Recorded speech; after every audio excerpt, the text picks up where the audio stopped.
విద్యా దీవెన, అది రైతు అందరికీ భరోసా ఇవన్నీ కాదు. అందరికీ అవి ఆ, ఇది డైరెక్ట్గా వచ్చేటప్పటికి చేయూత, ఉమ్, తర్వాతన ఈబీసీ నేస్తం, కాపు నేస్తం, అవును ఇట్లాగే దాంతో పాటుగా జగనన్న తోడు అంటూ వడ్డీ పెట్టారు. అవును ఇది కాకుండా కాపులకి ఇదే టోటల్గా అందరికి కలిపి రైతు ఇదే రుణమాఫీ చేశారు.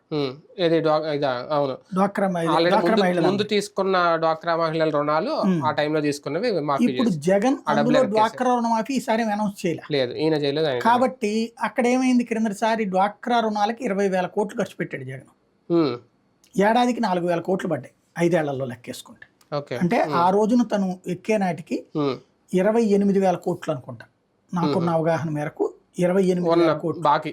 18 అన్నారు, తర్వాత 20 అన్నారు, 28 అన్నారు. మేబీ ఫిగర్స్ లో తేడా ఉండొచ్చు, కానీ మినిమం 4,000 కోట్లు వేసుకోండి ఏడాదికి. తీర్చాడు అతను ఆ రోజున ఉన్నటువంటి అప్పు. అంటే వాళ్ళు కట్టేశారు ఆల్రెడీ. కట్టిన డబ్బుల్ని 5 ఏళ్ల పాటు, ఫర్ ఎగ్జాంపుల్ 1,00,000 రూపాయలు ఒక్కొక్క మహిళ లోన్ తీసుకుని ఉంటారు. 5గురికి కలిపితే 10 మంది కదా గ్రూపు, 10 మందికి కలిపి 10 లక్షలు తీసుకుంటే 1,00,000 రూపాయలు ఒక్కొక్కళ్ళకి కట్టేసి ఉంటారు అప్పుడు వడ్డీలతో సహా.